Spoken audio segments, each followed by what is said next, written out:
All right.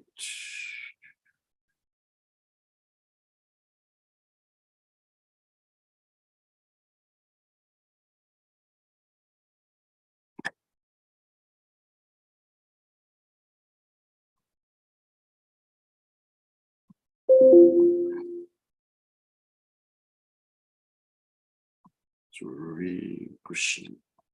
Okay. Check to make sure we're online. Yeah, we are live and alive. For a second. All right.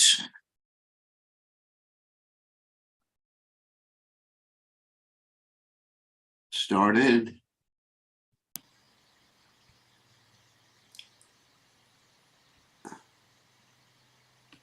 Okay. We are going to chant. Pick a nice song.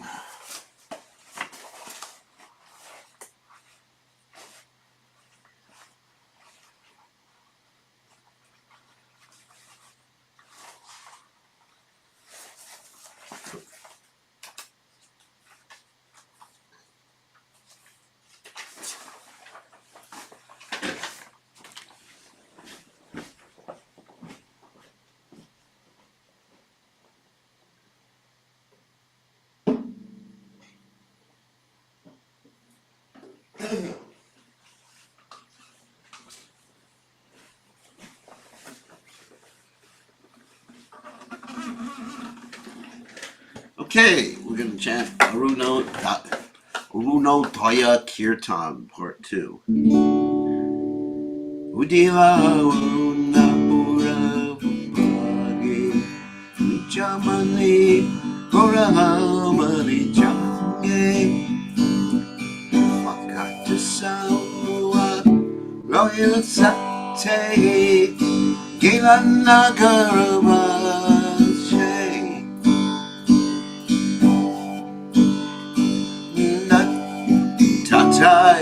Tatai, Mashalako, Yanagana Tari Janjerugo,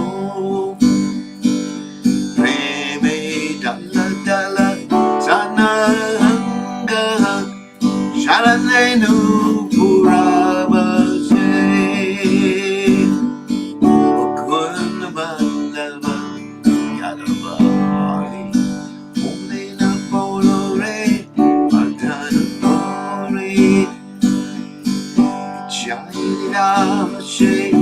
Kelurate, Ivachashari Rajake,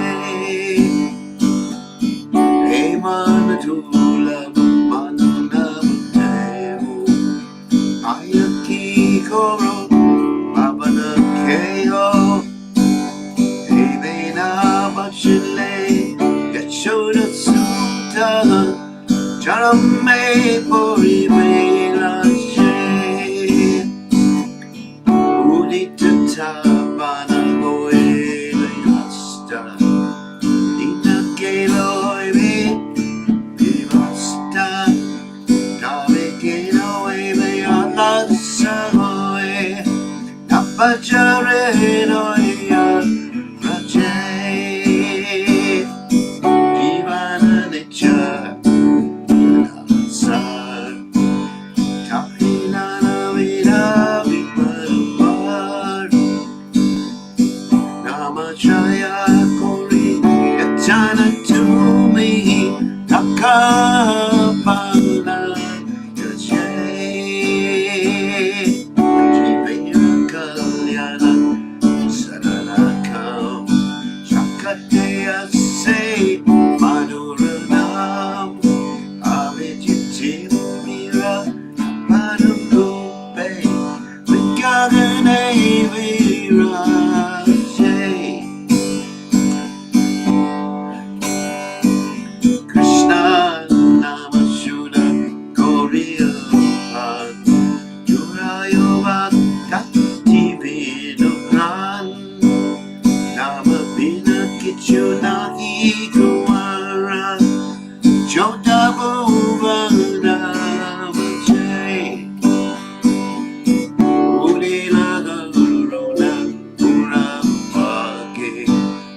Jamani Koramani jage Wakati samuha Noila satege la nagara Bajay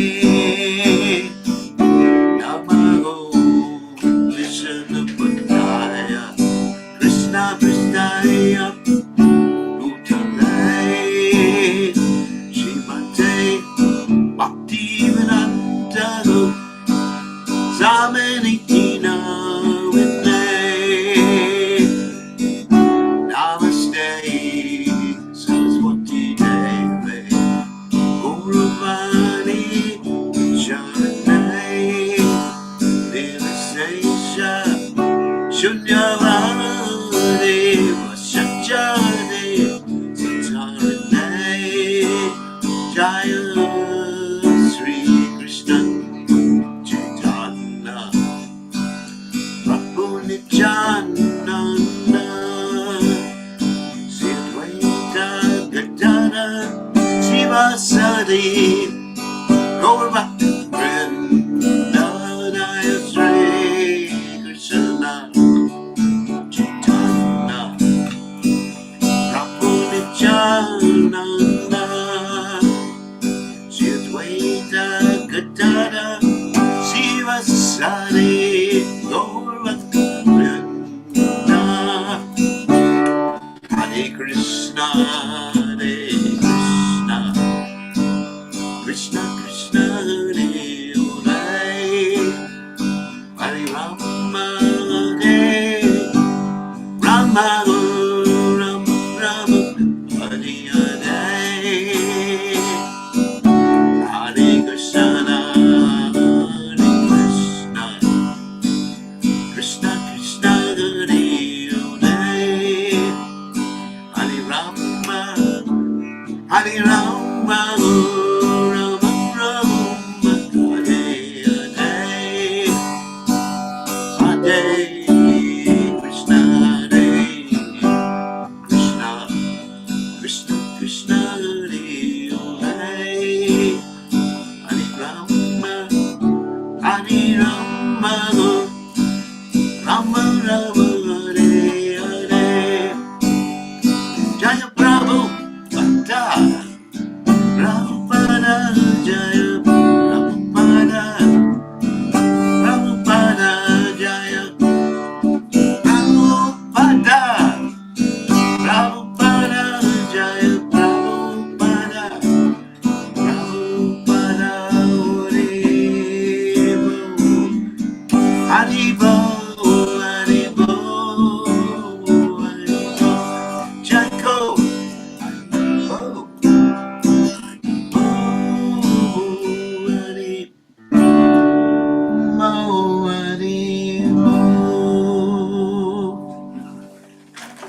Jai Om Vishnupad Paramahansa Paramahansa also Teva Satashi Shibad His Divine Grace Abhaya Chalananda Bhakti Goswami Mahashila Prabhupada Ki Jai ISKCON Founder Acharya Srila Prabhupada Ki Jai Anantakoti Vaishnav Vrinda Ki Jai Namacharya Srila Haridas Thakur Ki Jai Prem Se Go Shri Krishna Chaitanya Prabhu Nityananda Shadwaita Gadadha Shiva Siddhi Gaur Bhaktivinoda Ki Jai Shri Shri Radhakrishna Gopikapath Sayam Kunda Radhakunda Giri Govardhan Ki Jai Vrindavanam Ki Jai Maturanam Ki Jai Jayadasami Ki Jai Imunamai Ki Jai Srimati Devi Ki Jai Samaveda Bhakta Vrinda Ki Jai Gaur Premananda Haribo All glory is the assembled devotees, all glory is the assembled devotees,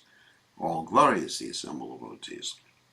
All glory is to Shri Guru and Gauranga Srila Prabhupada Ki Jai Nama Om Vishnu Padaya Krishna Prastaya Bhutale Shrimati Bhaktivedanta Swamini Tinamani Namaste Saraswati Devi Gauravani Bhajarani Nivashesha Shunyavani Paschatya Deshakari. So, let me read the translation to this poem by Bhaktivinoda Thakur. When the rising sun appeared in the east, the jewel of the twice born, Lord Gauranga, awakened.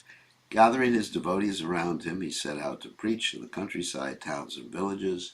Tatai, tatai, sound of the mridanga drums, and the cymbals chimed in time. Lord Gaurasundar's shimmering golden features danced, and his ankle bells jingled. Mukunda Madhava Yadava Hari chanted the devotees, their mouths filled with the vibrations. Calling out, they preached to those still sleeping. You spend your nights uselessly sleeping and your days decorating your bodies. Although you have achieved a rare human birth, you do not care for this precious gift. Instead, you refrain from serving the darling of Yashoda and slowly fall through your last moments to death. With every rising and setting of the sun, a day passes that is lost. Why then do you remain idle and not serve the Lord of the heart? This life is temporary and full of various miseries. Take shelter of the holy name as your only business. To penetrate the darkness of ignorance and bless everyone's heart, the sweet holy name has risen like the shining sun. Drink deeply the pure nectar of Krishna's holy name, which is the life and soul of Bhakti Vinod. The holy names aside, there's nothing to be had in all the 14 worlds. So, Srila Bhakti Vinod Thakur ki jai. So, Om Ganat Timiranda Shah Gananjana Shalakya Chakshur Militam Yena Tasmai Shigave Namaha. So, today, in addition to reading the Krishna book, I just wanted to mention that today is the celebration of Gita Jayanti. Actually, it's a very important day because it's the day in which the Bhagavad Gita was spoken. And the Bhagavad Gita was spoken to Arjuna in approximately 40 minutes, 40 minutes, really quickly. And Arjuna understood the whole thing, the whole Gita, within that span of time. And we, unfortunately, in Kali Yuga, can spend 40 lifetimes and not understand the Bhagavad Gita. Of course, the Bhagavad Gita teaches us about different things. Well, first of all, is the different tattvas. Tattvas means those things which are categories. Actually, the word tattva means something that is tattva. So, which is a category which is an eternal category. Not like categories like chairs or cars or anything like those aren't eternal categories. But we're talking about eternal categories. Specifically, Bhagavad Gita teaches us about the Jiva soul, which is one of the eternal categories. And actually, it's one of the main topics of the Bhagavad Gita, especially chapter 2, how the soul is eternal and never dies, never born, etc., like that. And also, later on in the Bhagavad Gita, we learn about the reincarnation of the soul, actually even in chapter 2, because we have that the soul gives up old and useless bodies and takes up new bodies, like the person throws away old clothes and gives up new clothes. And anyway, there's many different verses like that. And then in chapter 8, we actually learn about what determines what happens in the next life, or what type of birth we take in the next life, in a very specific way, when Krishna says yam yam vapi smaran bhavam yasatayante kalevaram, whatever one is thinking of at the time of death, and that's what happens. So that's one aspect that's or tattva that's being taught in the Gita. Another one is the Supreme Lord, and many verses about Krishna being the Supreme Lord. Especially, we find in the 9th chapter of the Gita how Krishna is one and different from everything simultaneously. We find in the 10th chapter of the Gita a list of Krishna's opulences.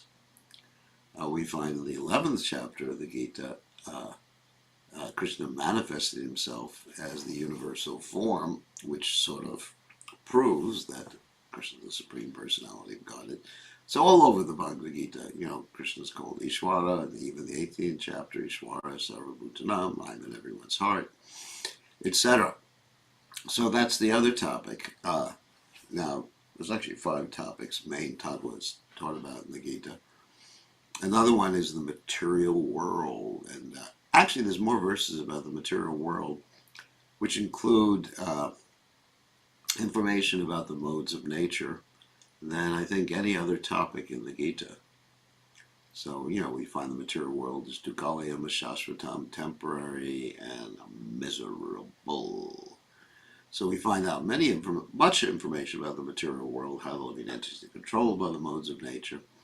So that's another topic. And then another topic is actually very interesting, karma. Karma means not only the reaction to certain activities, but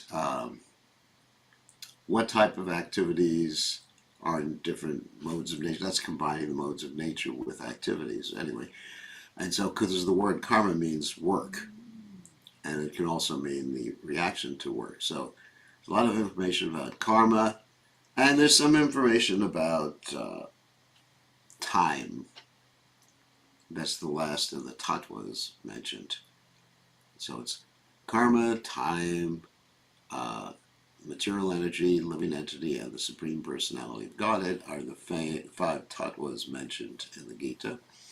And then, of course, there's devotional service mentioned. Devotional service is not a tattva, but it's a prescription given by the Supreme Personality of Godhead. Bhaktimam Avijanati, and also Manmana Bhavamad Bhakto Madhyajimam Namaskuru. Always think of me, become my devotee, worship me. Ultimately, Sarvadharmam Prityaja Mamikam Sharanam Braja. That's another main topic in Bhagavad Gita, although it's not a tattva, so to speak. It's one of the main topics in the Bhagavad Gita. What to do about the tattvas. A prescription. Okay? And there's also proscriptions in the Gita. Proscriptions is what not to do. You have a description about those who don't surrender to Krishna. Mam Duskritinu Mudha Prapajante Naranama Mayaya Pratigyana Masodama Bhamashvata. Anyway, so there's all this information in the Bhagavad Gita. It's really everything you ever need to know is contained in the Bhagavad Gita. The Bhagavad Gita is part of a larger text known as the Mahabharata. Bhagavad Gita was spoken by Krishna on the battlefield of Kurukshetra, as Krishna was convincing Arjuna to rise above his material attachments and serve Krishna, to transcend the bodily attachments. And basically that's the lesson of the Bhagavad Gita insofar as Arjuna is concerned. Anyway, so today is Gita Jayanti, commemorates the day the Gita was spoken, just before the battle of Kurukshetra was fought. And then after the battle of Kurukshetra was fought, around December 23rd or something like that, we have December 23rd, 24th, we have Grandfather Bhishma leaving this world. How do we know that Grandfather Bhishma left this world around the December 23rd, December 24th? I mean, they didn't have the Western calendar there, the Roman calendar, which has December, obviously. There was the Vedic calendar. How do we know? Because it's described in the Mahabharata itself and in many other places that Grandfather Bhishma left this world when the sun was going to the northern hemisphere. The sun doesn't go to the northern hemisphere until it hits the thing called the winter solstice for the north. For those of you in New Zealand, Australia, and Fiji, that's called the summer solstice, where the sun is so much in the south, it's really hot there in the southern hemisphere. And then it starts to move to the north right after December 23rd, 24th, like that. Incidentally, that's why the Christians picked that particular day, 25th of December, to be their Christmas, or what they consider to be the appearance of Jesus Christ. It actually isn't the real day that Jesus Christ was born or appeared in this world. But they picked that day because that day was a holiday in the culture, the Roman culture, in which Christianity was founded. And the reason it was holiday in those days is because it was actually worship of demigods and different stuff like that. But anyway, it was based upon that time of the year. But according to many historians, Jesus Christ appeared earlier in the year. I don't remember the exact date, but he appeared earlier. And similarly, they did something with the Easter holiday, which is in the spring equinox, or for those of you in the southern hemisphere, it's in the fall equinox. That means when the days and the nights are equal in time. So, and so that's basically why they picked Easter. That is the holiday supposedly when Jesus Christ ascended. Why they picked those particular dates. So they weren't really interested in historical accuracy. They were interested in adopting what was going on in the culture to this new religion, Christianity. Anyway, that's why those dates were picked. So it has nothing to do with Bhagavad Gita. Anyway, so today was the day, over 5,000 years ago, Bhagavad Gita was spoken to Arjuna, and we are still hearing Bhagavad Gita and still learning every day the lessons in Bhagavad Gita, and somehow or other we pray that we can imbibe these lessons before we leave this mortal world, or else we won't leave this mortal world. We will come back to this mortal world, okay, which may not be something you desire, or maybe something you desire. Okay, so let's go and read Krishna book. We're on a very nice chapter in Krishna book, chapter 69, which describes Narada Muni visiting Krishna in Dwarka. And as we read this chapter, we'll see how this proves, or Narada Muni's visiting the different palaces of Krishna and Dwarka proves that Krishna is the Supreme Personality of Godhead, because he's able to do something that no one else can do. Okay, so let us proceed. So we already said Om Ganah, so all right, so let's go. Let's share the screen. And now we are on chapter 69 of Krishna book. Just get this set up so I can monitor everything at the same time. Chapter 69 is entitled The Great Sage Narada Visits the Different Homes of Lord Krishna. When the great sage Narada heard that Lord Krishna had married 16,000 wives, actually 16,000, more than 16,000, 108, after he had killed the demon Kasura, sometimes called Bhaumasura, he was astonished that Krishna had expanded himself to 16,000 forms and married these wives simultaneously in different palaces. Being inquisitive as to how Krishna was managing his household affairs with so many wives, Narada, desiring to see these pastimes, set out to visit Krishna's different homes. When Narada arrived in Dwarka, he saw gardens and parks full of various flowers of different colors, and also orchards overloaded with a variety of fruits. Beautiful birds were chirping, that's onomatopoetic, and peacocks crowed delightfully. It's also onomatopoetic, which means the word sounds like what it means.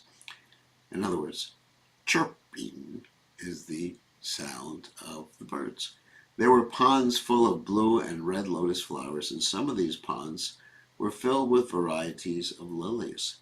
The lakes were full of nice swans and cranes, and the voices of these birds resounded everywhere. In the city there were as many as 900,000 great palaces built of first-class marble, with gates and doors made of silver. The pillars of the houses and palaces were bedecked with jewels such as touchstone, sapphire, and emerald, and the floors gave off a beautiful luster. The highways, lanes, streets, crossings, and marketplaces were all beautifully decorated. The whole city was full of residential homes, assembly houses, and temples, all of different architectural beauty. All of this made Dwarka a glowing city. The big avenues, crossings, lanes, and streets, and also the thresholds of every residential house were very clean. On both sides of every path there were bushes, and at regular intervals there were large trees that shaded the avenues so that the sunshine would not bother the passerby. In this greatly beautiful city of Dwarka, Lord Krishna, the Supreme Personality of Godhead, had many residential quarters. The great kings and princes of the world used to visit these palaces just to worship him. The architectural plans were personally made by Vishwakarma, the engineer of the demigods, and in the construction of the palaces he exhibited all of his talents and ingenuity. These residential quarters numbered more than 16,000, and a different queen of Lord Krishna's resided in each of them. The great sage Narada entered one of these houses and saw that the pillars were made of coral and the ceilings were bedecked with jewels. The walls, as well as the arches between the pillars, glowed from the decorations of different kinds of sapphires. Throughout the palace were many canopies made by Vishwakarma that were decorated with strings of pearls. The chairs and other furniture were made of ivory and bedecked with gold and diamonds, and jeweled lamps dissipated the darkness within the palace. There was so much incense and fragrant gum burning that the scented fumes were coming out of the windows. The peacocks sitting on the steps became illusioned by the fumes, mistaking them for clouds, and began dancing jubilantly. There were many maidservants, all of whom were decorated with gold necklaces, bangles, and beautiful saris. There were also many men servants, nicely dressed in cloaks and turbans and jeweled earrings. Beautiful as they were, the servants were all engaged in different household duties. Narada saw that Lord Krishna was sitting with Rukmini Devi, the mistress of that particular palace, who was holding the handle of a chamara whisk. Even though there were many thousands of maidservants equally beautiful and qualified and of the same age, Rukmini Devi personally was engaged in fanning Lord Krishna. Krishna is the Supreme Personality of Godhead, worshipped even by Narada. Yet as soon as Krishna saw Narada enter the palace, he got down immediately from Rukmini's bedstead and stood up to honor him. Lord Krishna is the teacher of the whole world, and in order to instruct everyone how to respect a saintly person like Narada Muni, he bowed down, touching his helmet to the ground.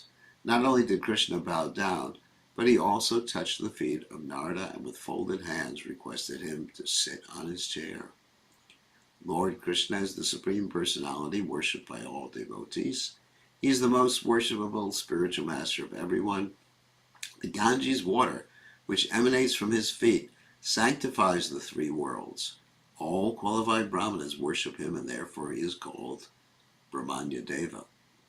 Remember that poem, Namo Brahmanya Deva, Go Brahmanataya Jagadataya Krishnaya Govindaya Namo Namaha. Brahmanya means one who possesses the Brahminical qualifications, which are said to be as follows: truthfulness, self-control, purity, master of the senses, simplicity, full knowledge of practical application, and engagement in devotional service. Lord Krishna possesses all these qualities, and he is worshipped by persons who themselves possess such qualities. There are thousands of millions of names of Lord Krishna. Vishnu Sahasranama, that means the 1,000 names of Lord Vishnu, and all of them are given to him because of his transcendental qualities. Lord Krishna in Dwarka enjoyed the pastimes of a perfect human being. Therefore, when he washed the feet of the sage Narada and took the water on his head, Narada did not object, knowing well that the Lord did so to teach everyone how to respect saintly persons. The Supreme Personality of Godhead Krishna, who is the original Narayan and eternal friend of all living entities, thus worshipped the sage Narada according to Vedic regulated principles, welcoming him with sweet nectarian words. He addressed Narada as Bhagavan, or one who is self-sufficient, possessing all knowledge, renunciation, strength, fame, beauty, and other similar opulences. He particularly asked Narada, "What can I do in your service?" Narada replied, "My dear Lord, this kind of behavior by your lordship is not at all astonishing, for you are the Supreme Personality of Godhead and master of all species of living entities. You are the supreme friend of all living entities, but at the same time you are the supreme chastiser of the miscreants and the envious. I know that your lordship has descended to this earth for the proper maintenance of the whole universe. Your appearance, therefore, is not forced by any other agency. By your sweet will only, you agree to appear and disappear. It is my great fortune that I have been able to see your lotus feet today.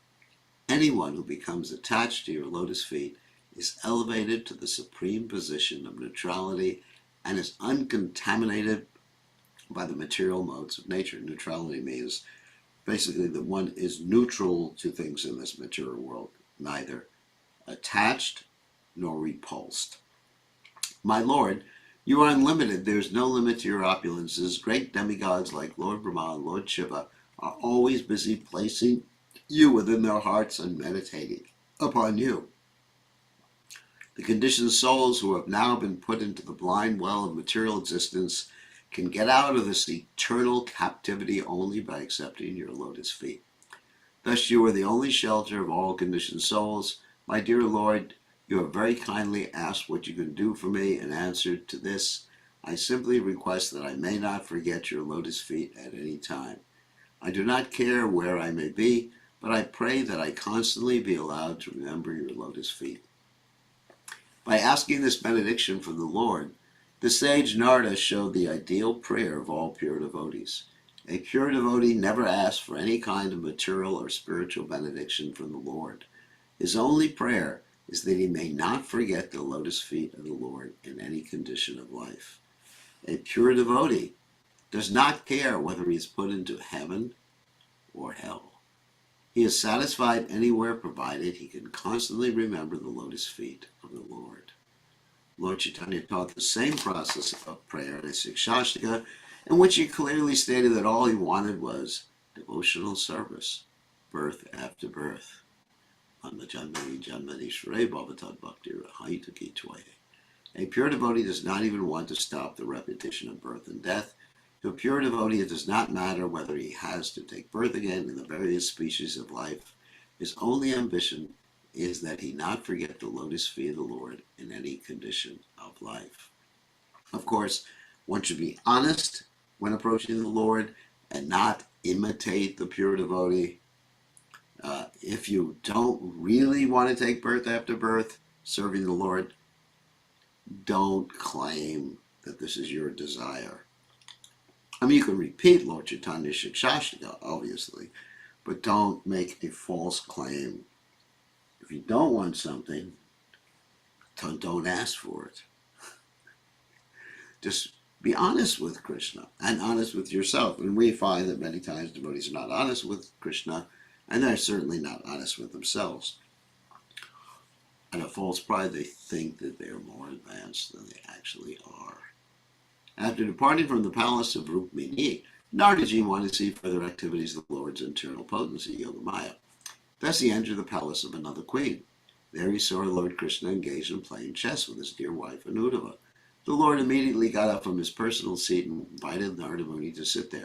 The Lord again worshipped him with as much paraphernalia for reception as he had used in the palace of Rukmini. After worshipping him properly, Lord Krishna acted as if he did not know what had happened in the palace of Rukmini. He therefore told Narada, my dear sage, when your holiness comes here, you are full in yourself. Although we are householders and always in need, we don't require anyone's help, for you don't require anyone's help, for you are self-satisfied. Under the circumstances, what reception can we offer you, and what can we possibly give you? Yet, since your holiness is a Brahmin, it is our duty to offer you something as far as possible. Therefore, I beg you to please order me. What can I do for you? Naradaji knew everything about the pastimes of the Lord, so without further discussion, he left the palace silently. In great astonishment over the Lord's activities, he then entered another palace.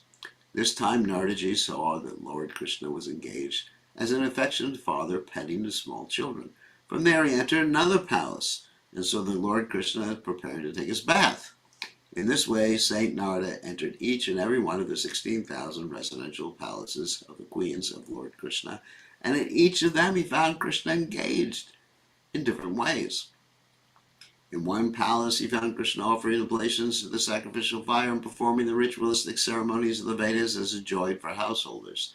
In another place he found Krishna performing the Pancha Yajna sacrifice, which is compulsory for a householder. This yajna is also known as Pancha Suna. Unknowingly or unknowingly, everyone, especially the householder, commits 5 kinds of sinful activities. When we receive water from a water pitcher, we kill many germs that are in it. Similarly, when we use a grinding machine or eat food, we kill many germs. When sweeping a floor or igniting a fire, we kill many germs. And when we walk on the street, we kill many ants and other insects. Consciously or unconsciously, in all our different activities, we are killing.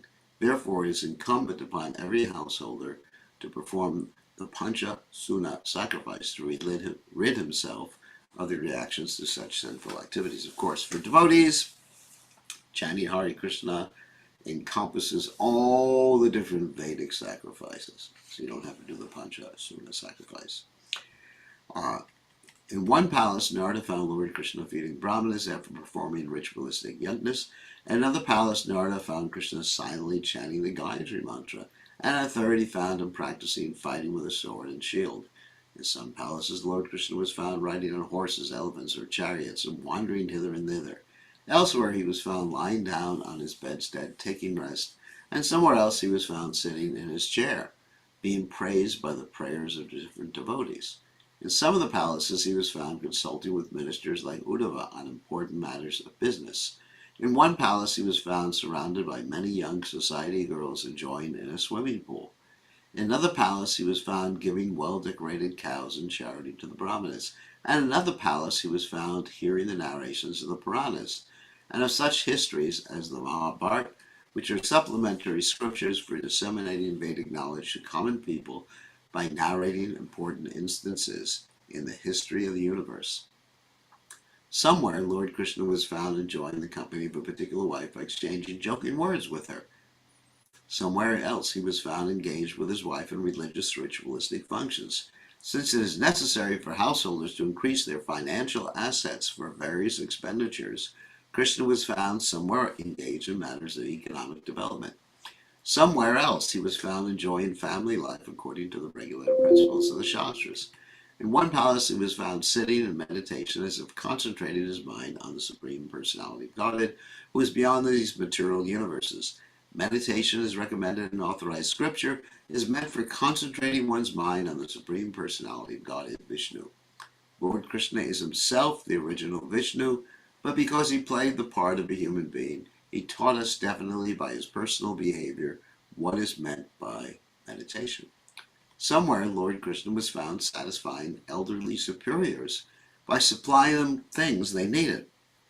Somewhere else, Naradaji found that Lord Krishna was engaged in discussing topics of fighting, and somewhere else in making peace with enemies. Somewhere, Lord Krishna was found discussing the ultimate auspicious activity for the entire human society with his elder brother, Lord Balaram. Narada saw Lord Krishna engaged in getting his sons and daughters married with suitable brides and bridegrooms in due course of time, and the marriage ceremonies were being performed with great pomp. In one palace, the Lord was found bidding farewell to his daughters, and in another he was found receiving a daughter-in-law. People throughout the whole city were astonished to see such pomp and circumstances. And ceremonies, sorry. Pomp and circumstances, actually say. Something we used to do. Somewhere the Lord was seen performing different types of sacrifices to satisfy the demigods, who are only his qualitative expansions. In other words, they have similar qualities to those that the Lord gives them, but not the same quantity the Lord has, which would be quantitative. Somewhere he was seen engaged in public welfare activities, establishing deep wells for the water supply, rest houses and gardens for unknown guests, and great monasteries and temples for saintly persons. These are some of the duties enjoined in the Vedas for householders for fulfillment of their material desires. Somewhere Krishna was found as a Kshatriya king, engaged in hunting animals in the forest and riding on a very beautiful Sindhi horse. According to Vedic regulations, the Kshatriyas were allowed to kill prescribed animals on certain occasions, either to maintain peace in the forest or to offer the animals in the sacrificial fire. Kshatriyas are allowed to practice this killing art because they have to kill their enemies mercilessly to maintain peace in society. In one situation, the great sage Narada saw Lord Krishna, the Supreme Personality of Godhead and Master of Mystic Powers, acting as a spy by changing his usual dress in order to understand the motives of different citizens in the city and palaces. So all these activities of the Lord, who is the supersoul of all living entities, but who play the role of an ordinary human being to manifest the activities of his internal potency. Smiling within himself, Narada addressed the Lord as follows: My dear Lord, of all mystic powers, object of the meditation of great mystics, the extent of your mystic power is certainly inconceivable, even to mystics like Lord Brahma and Lord Shiva. But by your mercy, because of my being always engaged in the transcendental loving service of your lotus feet, your Lordship has very kindly revealed to me the actions of your internal potency. My dear Lord, you are worshipable by all, and the demigods and predominating deities of all 14 planetary systems are completely aware of your transcendental fame.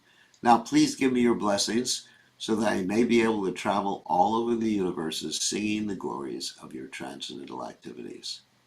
The Supreme Personality of Godhead, Lord Krishna, replied to Narada as follows: My dear Narada, O sage among the demigods, you know that I am the supreme instructor and perfect follower of all religious principles, as well as the supreme enforcer of such principles. I am therefore personally executing such religious principles in order to teach the whole world how to act. My dear son, it is my desire that you not be bewildered by such demonstrations of my internal energy.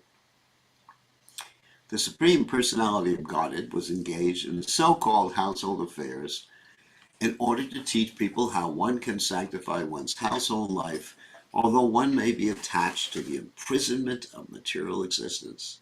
Actually, one is obliged to continue the term of material existence because of household life. For the Lord, being very kind upon householders, demonstrated the path of sanctifying ordinary household life. Because Krishna is the center of all activities, the life of a Krishna-conscious householder is transcendental to Vedic injunctions and is automatically sanctified. This is actually very important. So one can go back to Godhead being a householder. Thus Narada saw one single Krishna living in 16,000 palaces by his plenary expansions. Due to his inconceivable energy, he was visible in the palace of each and every individual queen. Lord Krishna has unlimited power, and Narada's astonishment was boundless upon observing again and again the demonstration of Lord Krishna's internal energy. Lord Krishna behaved by his personal example as if he were very much attached to the four principles of civilized life, namely religion, economic development, sense gratification, and salvation. These four principles of material existence are necessary for the spiritual advancement of human society, and although Lord Krishna had no need to do so, he exhibited his household activities so that people might follow in his footsteps for their own interest. Lord Krishna satisfied the sage Narada in every way. Narada was very much pleased by seeing the Lord's activities in Dwarka, and thus he departed. In narrating, excuse me, the activities of Lord Krishna in Dwarka, Shukadeva Goswami explained to King Parikshit how Lord Krishna, the Supreme Personality of Godhead, descends to this material universe by the agency of his internal potency and personally exhibits the principles which, if followed, can lead one to achieve the ultimate goal of life. Of course, Krishna says in the Gita, what is that verse? Anyway, I forget the verse right now. All the queens, anyway, so Krishna sets an example. Yad yad, here is the verse. Yad yad acharati shreshtas, tat tat evetaro jinaha. As the important people act, the lesser people follow. So therefore, it's a very important principle for Krishna to actually set a good example for us. All the queens in Dwarka, more than 16,000 in number, engaged their feminine attractive features in the transcendental service of the Lord by smiling and serving, and the Lord was pleased to behave with them exactly like a perfect husband enjoying household life. One should know definitely that such pastimes cannot be performed by anyone but Lord Sri Krishna, who is the original cause of the creation, maintenance, and dissolution of the whole cosmic manifestation. Anyone who attentively hears the narrations of the Lord's pastimes in Dwarka, or supports a preacher of the Krishna conscious movement, will certainly find it very easy to traverse the path of liberation and taste the nectar of the lotus feet of Lord Krishna. And thus he will be engaged in Lord Krishna's devotional service. Thus ends the Bhaktivedanta purport of the 69th chapter of Krishna, entitled The Great Sage Narada Visits the Different Homes of Lord Krishna. It's actually a very important chapter because Krishna is showing a perfect example of what it is to be a householder. Of course, it's in a different age, so the details are actually quite different. But the main thing is that one doesn't need to renounce the household life. As Lord Chaitanya stated, when different devotees, particularly when he was touring South India, wanted to just give up their household life and just travel with him and renounce everything, Lord Chaitanya Mahaprabhu said, don't speak like that. Stanistata Shrudikam Tan Ban Manobir. Just stay wherever you are. But add Shrudikatam Tan Ban Manobir. Add the chanting and hearing of Krishna's transcendental pastimes, Krishna's transcendental names, as a regular daily function. And that way, you will become antiseptic and aseptic. Antiseptic means you can purify others. Aseptic means you will not become contaminated yourself.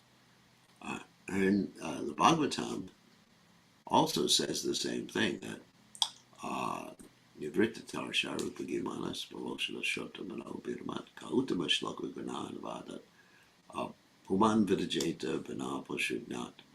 That this Krishna conscious, Krishna Gata,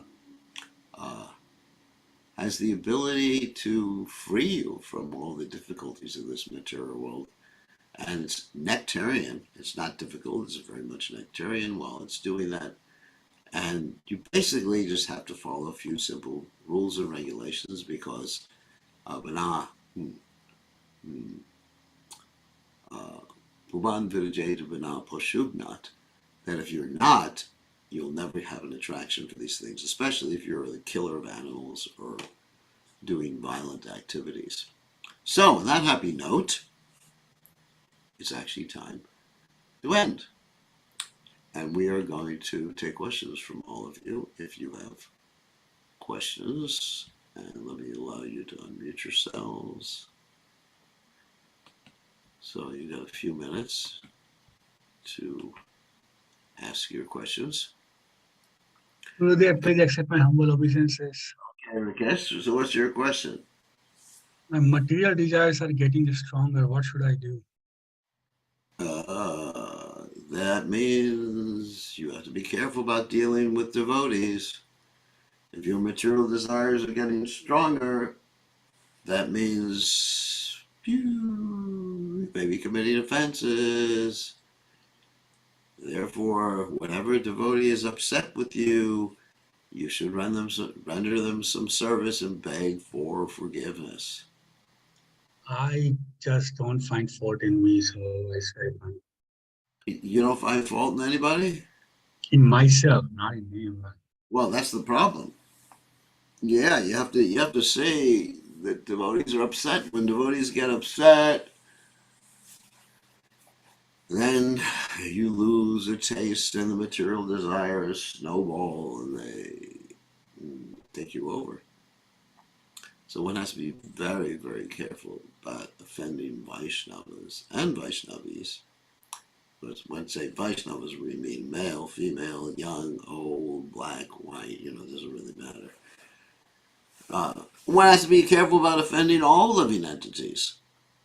Like in this chapter we just read, that the Vaishnava would do this Pancha Suna sacrifice because inadvertently, even a Vaishnava is killing so many living entities just by breathing, just by cooking, just by starting the car. So we don't do this panchasuna, but still we have to minimize. The whole point behind that is minimize the violence that we are responsible for in this world. Minimize it, not maximize it. Not by thinking, we should not think, oh, I'm chanting Hare Krishna, I get away with any sort of damn thing, any sort of violent thing. So you should try serving the Vaishnavas, which is more valuable than serving the deities, and then you will gain your taste. Okay. So, who else has a question? You can type in the chat window, or you can unmute yourself or raise your hand if you like. Anybody have any questions? Well, Gopal Das, who's soon going to be heading to India, Please accept my obeisance, Gurudev. neglecting his spiritual master and going to India. So, all right, so Please forgive me, Gurudev. yes, we are very forgiving. That's the problem. So, all right, so Gurudev, whenever we read about pastimes from many years ago with Krishna, we see so many kings, in this chapter it mentions the kings and the princes all came to worship Lord Krishna. And yet, when Lord Chaitanya came and King Prataparudra wanted to worship him, he was saying that for a sannyasi, that he can't see anyone, regardless of his character, just because he's accepted the position of king. right. So this is very confusing for me. Could you please clarify? Well, Lord Chaitanya is setting the ideal example of a sannyasi. That's really the point. It's not that he couldn't see anyone. I mean, Lord Chaitanya is perfectly pure. I just like Krishna is perfectly pure. However, a sannyasi has to be very, very careful of his association. I mean, a householder also has to be very, very careful of his association. But particularly a sannyasi has to be careful of his association, not only because it may cause his mind to deviate from Krishna consciousness, but also it's a question of reputation. Like if a sannyasi starts hanging out with a king all the time, it's going to impugn on his reputation. And his preaching is based upon reputation. I mean, if he doesn't have a good reputation, he has to be very, very careful. Like Lord Chaitanya said, a spot on a white sheet, or white dhoti, or even a saffron dhoti, is actually sticks out. It's very apparent. So, people will find a fault in anything a sannyasi does, unless he's very, very careful. I mean, for example, let's say I was going to go to preach to someone who was in a bar.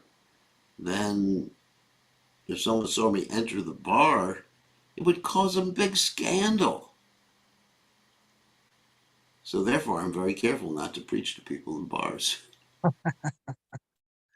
Because, I mean, although I did, actually, one of the devotees one time fell down, and he was a piano player in a piano bar, and I went there to try to bring him back, and I was successful. And but at that time, was I a sannyasi? I don't know. I wasn't a sannyasi then. So, but a sannyasi, if you're going to go to a bar, you better make it public why you're going to the bar, and have your assistant with you, so just to report on you. You have to be really careful. So if a similar situation were to come up for you now that you're a sannyasi, would instead of going yourself, would you send one of your own household or disciples to try to collect No, them? I go with someone else. I see.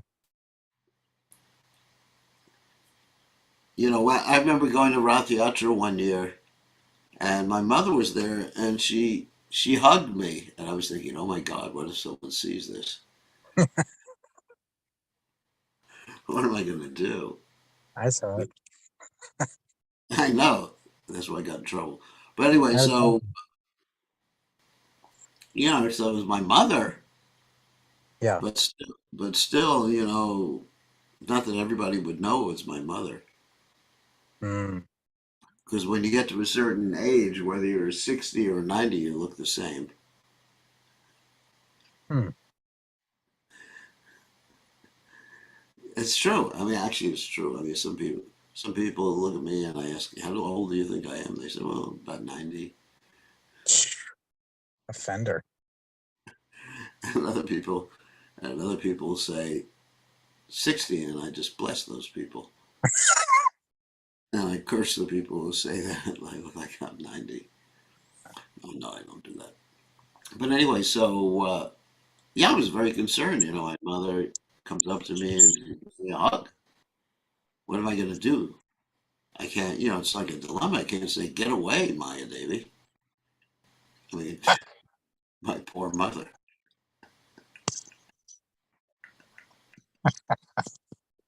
So you got to be careful. So Lord Chaitanya was very concerned about his reputation. That was the main reason.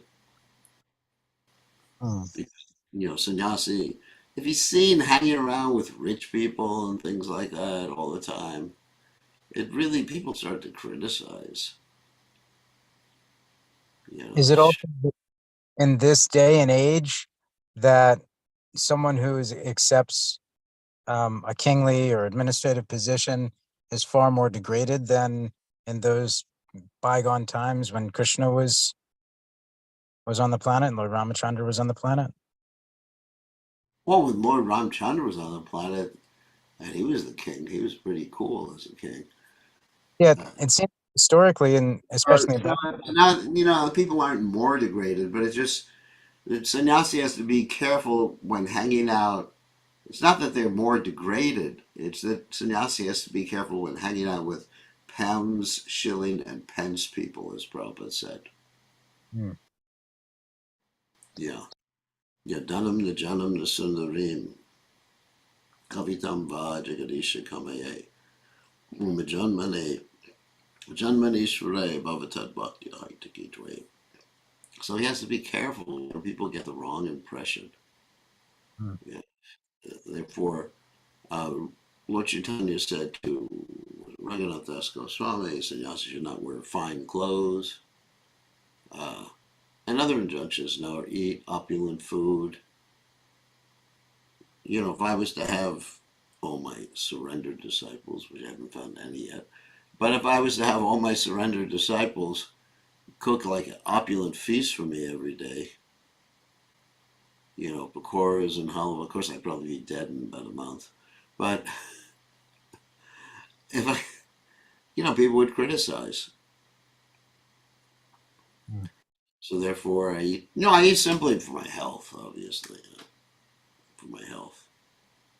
But you know, if I just like engaged a whole group of devotees cooking for me, I mean, Prabhupada ate very simply every day. I mean, of course, he had True Kirti and other servants cook for him, but it was basically they cooked on this multi-tiered cooker.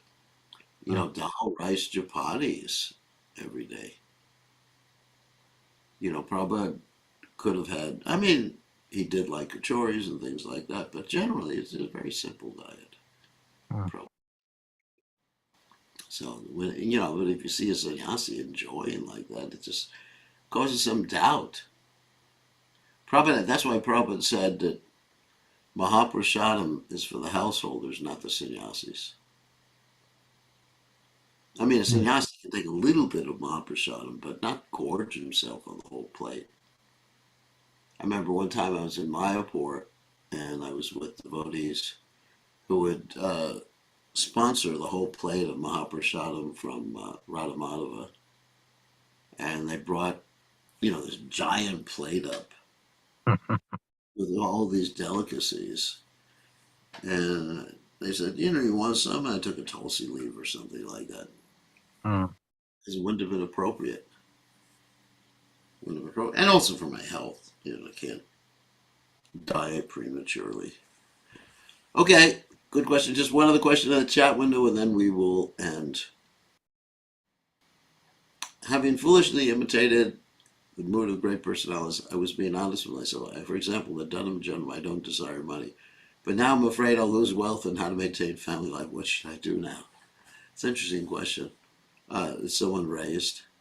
Let's see. Oh, he posted it to everybody. Yeah, we have to be careful. If you just say, I don't want wealth, Krishna, then Krishna may put you in a situation like that, and your poor wife was going to starve to death. So therefore, we should say, I want wealth to serve you, Krishna. And you got to be honest. You got to be honest with Krishna. Just apologize. Basically, what you got to do now is apologize to Krishna for making the wrong prayers. I mean, Lord Chaitanya prays like that. And I recite Lord Chaitanya's prayer.